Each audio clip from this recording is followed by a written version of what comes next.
Assalamualaikum warahmatullahi wabarakatuh. Saya dan teman-teman dari kelompok 2 akan menjelaskan tentang psikologi komunikator dan psikologi pesan. Sebelum saya menjelaskan lebih lanjut, saya akan memperkenalkan anggota kelompok saya. Yang pertama itu saya sendiri, Mahita Haura Muhammad, ada Cynthia Ananda Tandi, terus Risa Mistika, Asmika Tranggono, Giovanni Umar, dan Raffi Izas. Saya sendiri akan membawakan materi tentang psikologi komunikator. Nah, gimana menurut teman-teman kalau misalnya terdapat orang yang bertato, terkenal dengan peminum, terus pokoknya latar belakangnya itu kurang gitu, maksudnya kayak jelek di mata masyarakat. Terus dia membawakan sebuah kajian Islam di sebuah masjid. Apakah teman-teman percaya? Apakah teman-teman langsung bisa menganggap bahwa orang tersebut bisa dipercayai omongannya atau bagaimana? Nah, dari contoh yang tadi saya sebutkan menunjukkan bahwa ketika komunikator berkomunikasi, yang berpengaruh bukan saja apa yang ia katakan, tetapi juga keadaan dia sendiri. He doesn't communicate what he say, he communicate what he is. Ia tidak dapat menyuruh pendengar hanya memperhatikan apa yang ia katakan.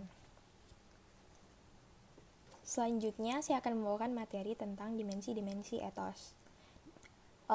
Dari contoh yang tadi, bahwa dapat diuraikan bahwa etos atau faktor-faktor yang memengaruhi efektivitas komunikator terdiri atas kredibilitas, atraksi, dan kekuasaan. Ketiga dimensi ini berhubungan dengan jenis pengaruh sosial yang ditimbulkannya.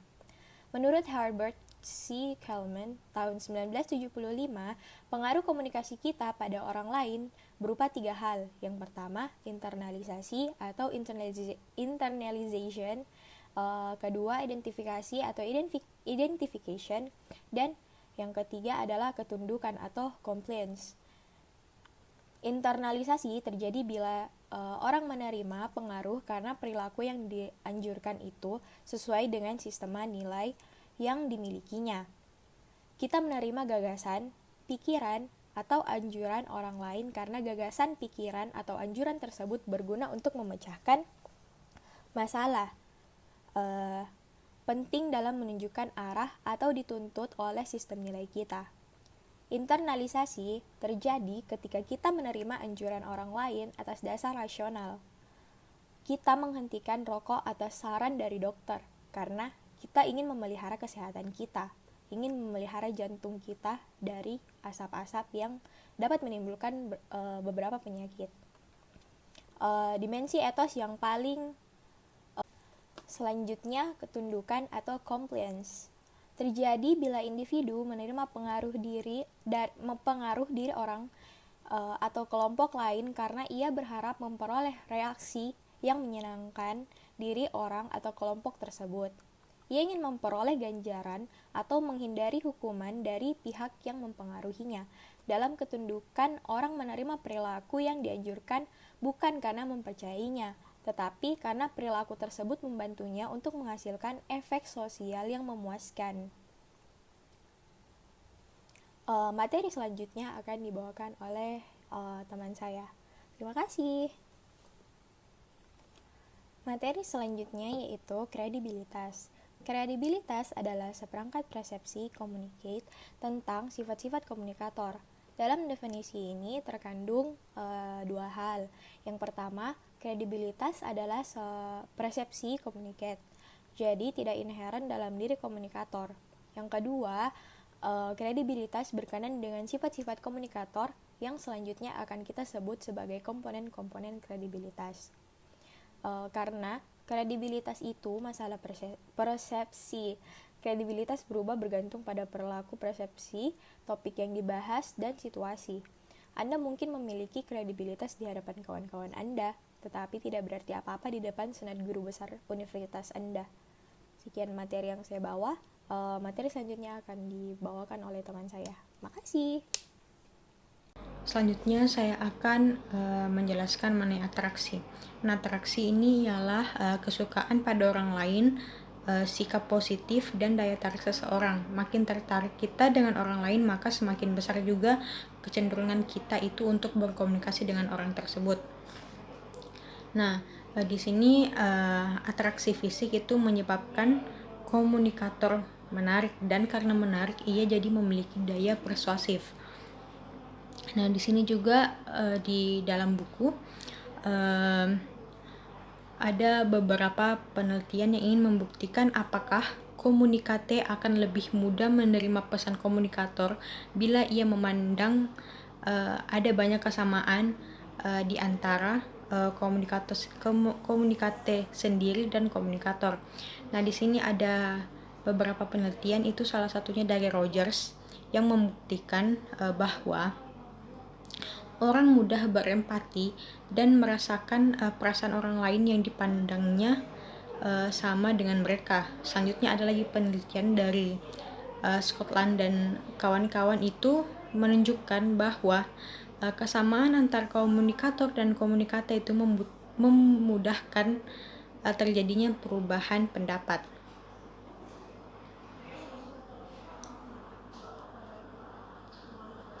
Selanjutnya ada kekuasaan. Nah, kekuasaan ini itu menimbulkan ketundukan. Nah, kekuasaan itu bisa menyebabkan ketika seorang komunikator itu dapat memaksakan kehendaknya kepada orang lain karena ia memiliki sumber daya yang penting. Nah, di dalam kekuasaan ini itu terdiri dari 5 jenis menurut French dan Ravan. Yang pertama itu kekuasaan koersif, yang kedua kekuasaan keahlian, yang ketiga kekuasaan informasional, keempat itu kekuasaan rujukan, dan yang kelima itu kekuasaan legal. Nah, yang pertama itu kekuasaan koersif. Kekuasaan koersif itu menunjukkan kemampuannya komunikator untuk mendatangkan ganjaran atau memberikan hukuman kepada orang lain. Contohnya itu misalnya dalam dunia perkuliahan, misalnya dosen memberikan tugas SMIT kepada mahasiswanya dan memberitahukannya deadline pengumpulan tugas SMIT-nya itu 2 minggu kemudian. Nah, jika misalnya mahasiswanya telat mengumpulkan tugas SMIT tersebut, maka dosen ini bisa memberikan hukuman. Contohnya misalnya ia tidak mendapatkan nilai MIT atau tidak lulus. Selanjutnya itu ada yang namanya kekuasaan keahlian. Nah, kekuasaan ini itu berasal dari pengetahuan, keterampilan, dan pengalaman yang dimiliki oleh komunikator. Nah, contohnya itu misalnya dosen memiliki keahlian sehingga ia dapat menyuruh mahasiswanya untuk menafsirkan suatu teori sesuai dengan pendapatnya. Selanjutnya ada kekuasaan informasional. Nah, kekuasaan informasional ini itu berasal dari isi komunikasi tertentu atau pengetahuan baru yang dimiliki oleh komunikator. Nah, contohnya misalnya itu ahli komputer yang memiliki kekuasaan informasional ketika menyarankan kepada pemimpin perusahaannya itu untuk membeli komputer edisi yang paling terbarunya. Terus ada kekuasaan rujukan. Kekuasaan rujukan di sini itu lebih kepada ketika komunikator dikatakan mempunyai kekuasaan rujukan itu ketika seluruh perilakunya itu diteladani dan diikuti oleh orang lain. Terus ada yang terakhir kekuasaan legal. Nah, kekuasaan legal ini berasal dari peraturan atau norma yang menyebabkan komunikator itu berwenang untuk melakukan suatu tindakan. Contohnya misalnya seorang rektor, kepala seksi di kantor, kepala sekolah, terus kiai yang di pesantren yang bisa yang memiliki kekuasaan secara legal. Terima kasih. Oke, Assalamualaikum warahmatullahi wabarakatuh. Saya Sintia Nanda akan melanjutkan materi selanjutnya, yaitu materi psikologi pesan. Nah, jadi Dalam materi ini saya akan menjelaskan apa sih yang dimaksud dengan psikologi pesan. Nah, yang dimaksud dengan psikologi pesannya itu sebuah kata di mana kita berbicara menggunakan kata atau bahasa. Maka akan dari kata tersebut akan timbulnya proses berpikir yang akan mengartikan makna dari apa yang sudah kita ucapkan, seperti itu. Nah, cara tersebut disebut juga pesan paralinguistik.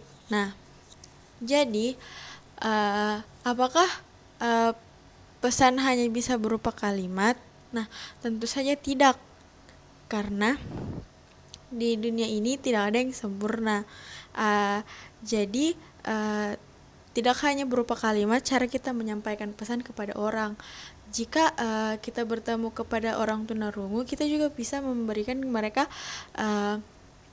pesan tetapi menggunakan cara yang lain. Nah, caranya itu seperti menggunakan bahasa isyarat. Nah, bahasa isyarat itu digunakan untuk mengungkapkan pesan kepada orang-orang yang berkekurangan. Itu dengan menggunakan bahasa tubuh untuk menyampaikannya kepada mereka, seperti itu. Nah, cara itu disebut ekstralinguistik. Nah, selanjutnya materi selanjutnya yaitu poin pesan linguistik. Nah, pesan linguistik itu terbagi ada beberapa. Nah, yang pertama yang akan saya jelaskan pertama itu apa sih bahasa itu? Nah, jadi bahasa itu terbagi jadi dua. Yang pertama fungsional dan yang kedua itu formal.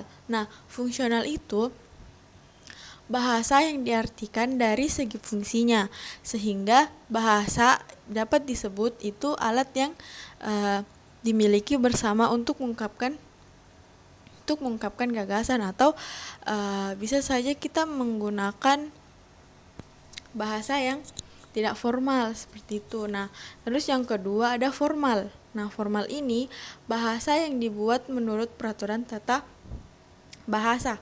Nah, yang dimaksud bahasa formal ini adalah kayak macam bahasa baku yang kita gunakan kepada orang-orang. Misalnya kita akan berwawancara kepada orang, nah itu kita menggunakan bahasa formal, seperti itu. Nah, setelah itu poin berikutnya ada bagaimana sih kita dapat berbahasa. Nah, menurut penelitian kita itu dapat berbicara sesuai kita berada di lingkup mana. Nah, jadi yang saya baca itu menurut penelitian yang saya baca, jika seseorang berada di luar lingkup jauh dari manusia, atau misalnya seorang anak yang dibesarkan di luar lingkup manusia, seperti kayak contohnya Tarzan, seperti itu kan dia dibesarkan oleh lingkup di hutan dan binatang. Nah, terus maka dia besarnya tidak mempunyai kemampuan bicara. Nah, jadi jika dia ke lingkup manusia, maka dia akan kesulitan untuk memahami bahasa tersebut. Nah, sebaliknya jika kita berada di lingkup manusia yang luas, atau jika kita dirawat oleh manusia dari kecil hingga dewasa, maka kita akan mempunyai kemampuan untuk berbahasa dengan baik, seperti itu. Nah, tetapi juga para peneliti tidak bisa memastikan bagaimana kita dapat berbahasa dengan baik. Nah, dan ada beberapa kontroversi yang terjadi pada teori-teori tersebut. Nah, demikian materi dari saya, lebih dan kurangnya mohon dimaafkan. Saya berikan kepada peserta selanjutnya. Terima kasih. Perkenalkan, saya Risa Mistika akan melanjutkan materi dari teman saya. Selanjutnya adalah kata-kata dan makna. Nah, perlu kita ketahui bahwa kata-kata itu tidak memiliki makna. Oranglah yang memberi makna pada kata-kata itu. Seorang ahli, yakni Brodbeck, membagi makna menjadi 3 corak. Yang pertama, makna inferensial, yakni proses pemberian makna terjadi apabila kita menghubungkan lambang dengan rujukannya. Satu lambang dapat menunjukkan banyak rujukan, begitupun sebaliknya, satu rujukan dapat diwakili oleh banyak lambang. Terus yang kedua, makna yang menunjukkan arti. Maksudnya itu suatu istilah yang dihubungkan dengan konsep-konsep lain seperti insting dalam konsep psikologi dan group mind dalam konsep sosiologi. Terus yang ketiga, makna intensional. Maksudnya makna ini tidak dapat divalidasi secara empiris. Artinya makna ini hanya terdapat pada pikiran seseorang dan hanya dimiliki oleh dirinya sendiri. Dalam psikologi, makna tidak terletak pada kata-kata, tetapi pada pikiran orang, pada persepsinya. Makna terbentuk karena pengalaman individu. Misalnya, setiap orang karena pengalamannya memiliki asosiasi yang berbeda terhadap kata ibu. Kita yang mungkin memiliki pengalaman dengan ibu akan mengatakan bahwa ibu adalah sosok yang memberikan kita air susu, menyanyikan lagu pengantar tidur buat kita, tetapi berbeda dengan anak-anak yang sejak kecil di panti asuhan. Mungkin kata ibu bagi mereka adalah orang yang membangkitkan luka batin. Terus selanjutnya itu karena pengalaman hidup yang berbeda, orang mempunyai makna masing-masing untuk kata-kata tertentu.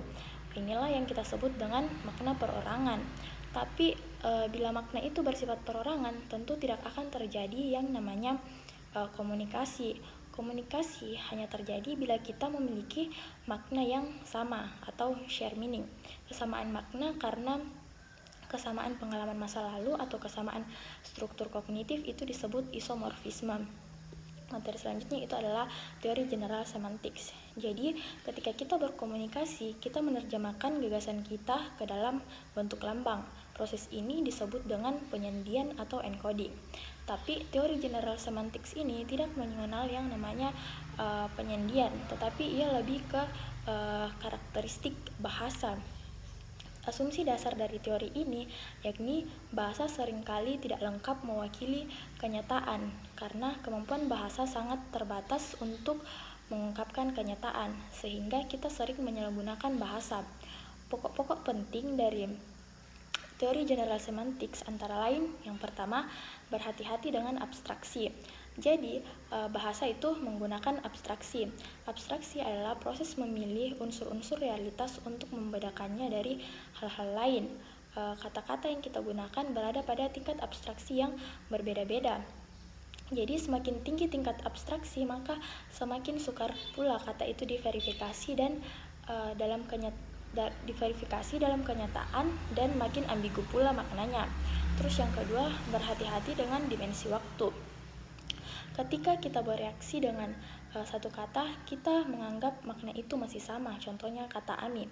Nah, 10 tahun yang lalu, Ami adalah anak yang ingusan. Kini ia menjadi seorang gadis yang menawan. Tetapi meskipun berbeda dimensi waktu, tapi kita masih tetap saja menyebutnya Ami. Nah, untuk mengatasi hal ini, maka teori semantics memberikan seperti penanggalan atau dating. Nah, penanggalan ini memaksa individu untuk mengakui faktor perubahan guna membuat ujaran verbal yang sesuai dengan kenyataan. Terus yang ketiga, jangan mengacaukan kata dengan rujukannya. Kata itu hanya mewakili rujukan. Kita menyalahgunakan bahasa bila kita memandang seakan-akan kata itu diucapkan adalah realitas itu sendiri. Misalnya, kita mengatakan bahwa jeruk itu manis. Dengan kata-kata seperti itu, kita mengasumsikan bahwa jeruk itu memang memiliki rasa manis, padahal sebetulnya perasaan kita lah yang menilai manis. Orang lain mungkin bisa saja menilai bahwa jeruk itu kecut. Terus yang keempat, jangan mengacaukan pengalaman dengan kesimpulan. Kekacauan terjadi bila kita menganggap kesimpulan kita sebagai pengamatan. Misalnya saya berkata, baju Rian sudah kehilangan warna, rambutnya sudah memutih. Itu merupakan hasil pengamatan saya. Terus saya berkata lagi, Rian kurang begitu memperhatikan penampilannya. Padahal itu merupakan kesimpulan saya, tapi ini bisa saja salah. Bisa saja Rian memang baru pulang dari tempat yang jauh sehingga belum sempat berganti pakaian. Nah, kita salah ketika kita menganggap bahwa kesimpulan sebagai hasil pengamatan, apalagi saat mengambil keputusan berdasarkan kesimpulan dan beranggapan bahwa kita melakukannya berdasarkan pengamatan. Oke, cukup sekian dari saya. Terima kasih. Warahmatullahi wabarakatuh. Perkenalkan, saya Asinka Tranggono. Di sini saya selaku pemateri pada materi pesan nonverbal. Jadi, saya akan menjelaskan apa sih itu pesan nonverbal, fungsi pesan nonverbal, serta klasifikasi dari pesan nonverbal tersebut. Jadi, pesan nonverbal itu merupakan bagaimana caranya orang menyampaikan tanpa menggunakan kata-kata. Jadi, orang ini akan menerjemahkan gagasannya, keinginannya, serta apa yang ada dalam hatinya tanpa mengeluarkan kata-kata apapun, tapi menggunakan seperti ekspresi wajah, gestur tubuh, seperti itu. Terus ada fungsi pesan nonverbal. Di sini, kenapa pada tahun 1972 menyebutkan bahwa ada 5 fungsi nonverbal, yaitu repetisi. Jadi repetisi itu mengulang kembali gagasan yang sudah disajikan secara verbal. Misalnya, ketika saya menunjukkan penolakan saya bahwa saya tidak ingin ikut dalam rapat tersebut. Nah, setelah saya mengatakan tersebut disertai dengan gelengan saya, tidak mau jadi ikut maksudnya. Seperti itu. Terus ada substitusi. Nah, substitusi ini menggantikan lambang-lambang verbal. Jadi, di sini kita tidak memberikan sepatah kata apapun, tetapi langsung menunjukkan pesan nonverbal tersebut. Misalnya, ketika saya setuju akan pendapat teman saya hanya langsung mengangguk. Seperti itu. Terus ada kontradiksi. Jadi kontradiksi ini menolak pesan verbal atau memberikan makna yang lain terhadap pesan verbal. Terus ada komplement. Jadi komplement itu melengkapi atau memperkaya makna pesan nonverbal. Terus ada aksentuasi. Jadi aksentuasi ini menegaskan pesan atau menggarisbawahinya. Misalnya, ketika saya jengkel, nah saya akan mengungkapkan nonverbal saya dengan cara memukul meja. Seperti itu. Terus di sini ada juga pada tahun 1976 di sini Leder, seorang penulis nonverbal komunikasi sistem, menyebutkan bahwa ada 6 alasan kenapa sih pesan nonverbal ini sangat penting. Yang pertama itu katanya faktor-faktor nonverbal itu sangat menentukan makna dalam komunikasi interpersonal. Jadi ketika kita mengobrol dengan orang lain secara tatap muka, kita lebih banyak menyampaikan gagasan atau pikiran kita lewat pesan-pesan nonverbal. Terus begitupun dengan lawan bicara kita. Jadi mereka itu membaca pikiran kita melalui petunjuk nonverbal. Misalnya ketika kita tersenyum di dalam pembicaraan tersebut, maka yang berarti kita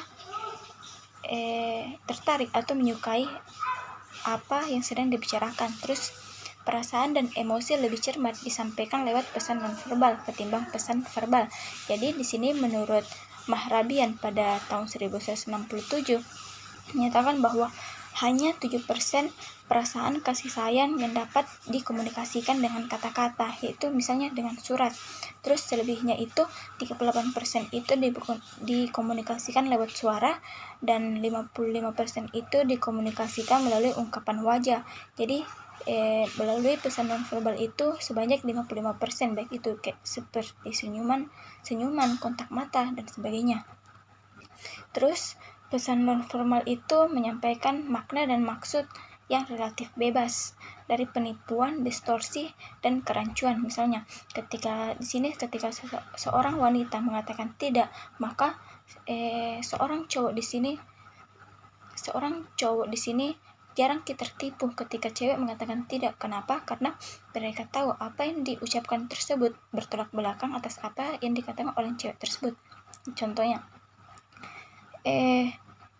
ketika cowok mengatakan bahwa tidak marah Ji, tetapi cewek ini mengatakan tidak Ji. Nah, di situ dapat kita lihat dari pesan nonverbalnya, dari intonasinya, ekspresi wajahnya yang seperti marah, terus kata-katanya, tetapi apa yang dikatakannya itu tidak, ya jelas itu berbeda dong dari apa yang ditunjukkan dari pesan nonverbalnya.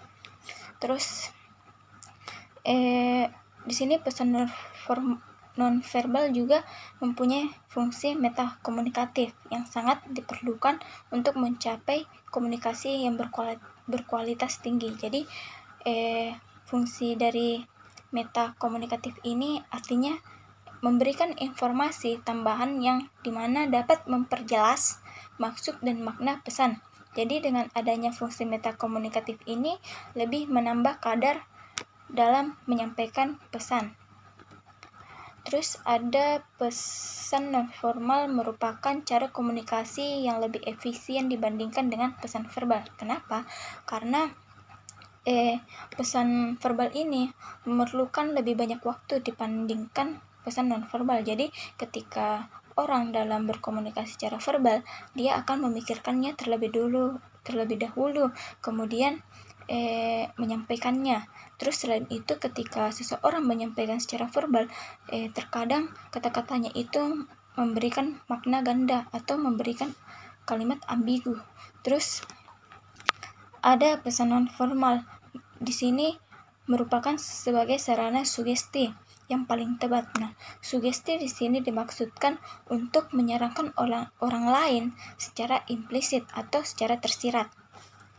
Selanjutnya klasifikasi pesan nonverbal. Nah, di sini Dunchamp menyebutkan bahwa ada 6 jenis pesan nonverbal, yaitu kinestik atau gerak tubuh, terus paralinguistik atau suara, terus proksemik atau penggunaan ruangan personal atau sosial, terus olfaksi atau penciuman, terus sensitivitas atau kulit, serta faktor artifaktual seperti pakaian atau kosmetik. Nah, pesan kinestik ini yaitu menggunakan gerakan tubuh yang berarti terdiri dari 3 komponen, yaitu pesan facial, ada pesan gestural, sama pesan postural. Terus ada juga pesan proksemik. Jadi pesan proksemik ini disampaikan melalui pengaturan jarak dan ruang. Jadi umumnya ketika kita mengatur jarak kita, itu dapat mengungkapkan keakraban kita dengan orang lain. Terus ada juga pesan paralinguistik. Jadi pesan paralinguistik ini adalah pesan nonverbal yang berhubungan dengan cara mengungkapkan pesan verbal. Jadi satu pesan verbal yang sama sebenarnya dapat menyampaikan arti yang berbeda bila diucapkan dengan cara yang berbeda. Jadi ini dipengaruhi oleh intonasi suaranya, seperti itu, seperti intonasi suara. Terus alat penerima sentuhan itu kan kulit. Nah, kita di sini mampu menerima dari dan membedakan berbagai emosi yang disampaikan oleh orang lain dengan sentuhan. Nah, selain itu juga ada bau-bauan. Jadi di sini bau-bauan digunakan untuk berkomunikasi secara baik itu sadar maupun tidak sadar. Nah, zaman sekarang kini orang lain itu mencoba menggunakan bau-bauan buatan seperti parfum dalam menyampaikan pesan. Nah, seperti itu. Terima kasih. Terima kasih. Assalamualaikum warahmatullahi wabarakatuh. Saya Givani Umar. Saya akan melanjutkan materi terkait organisasi, struktur, dan imbauan pesan. Aristoteles dalam buku klasik tentang komunikasi yaitu De Arte Rhetorica menerangkan bahwa peranan taksis peranan taksis terhadap efek persuasif. Taksis merupakan pembagian atau rangkaian penyusun pesan. Ia menyarankan pembicaraan disusun menurut urutan, yaitu pengantar, pernyataan, argumen, dan kesimpulan. Para peneliti telah sepakat bahwa penyajian pesan tersusun lebih efektif daripada penyajian pesan yang tidak tersusun.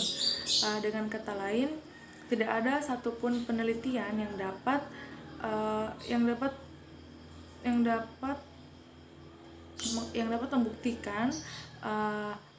membuktikan bahwa pesan yang tidak tersusun baik lebih efektif daripada pesan yang tersusun baik. Selanjutnya ada struktur pesan. Dalam struktur pesan berbicara mengenai bagian mana yang penting, bagian mana yang harus didahulukan, dan bagian mana yang kurang penting. Selanjutnya ada himbauan pesan. Di sini bila kita bermaksud untuk mempengaruhi orang lain, maka kita harus menyentuh motif atau mendorong yang menggerakkan perilaku orang tersebut. Para peneliti psikologi komunikasi telah meneliti efektivitas imbauan pesan. Apakah orang tersebut lebih terpengaruh oleh imbauan emosional atau imbauan rasional? Imbauan rasional yaitu didasarkan pada anggapan bahwa manusia pada dasarnya makhluk yang rasional.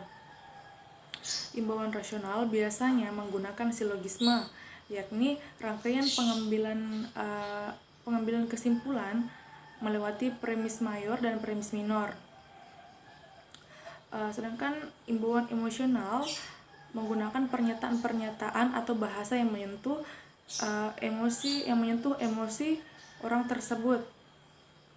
Dan sudah lama diduga bahwa kebanyakan tindakan manusia lebih didasarkan pada emosi daripada hasil pemikiran. Harman pada tahun 1936 meneliti pengaruh sebaran emosi dan rasional dalam mempengaruhi perilaku politik dalam pemilihan umum, dan ia menemukan bahwa pesan yang menggunakan imbauan emosional lebih berhasil daripada pesan yang rasional. Cukup sekian dari saya. Assalamualaikum warahmatullahi wabarakatuh.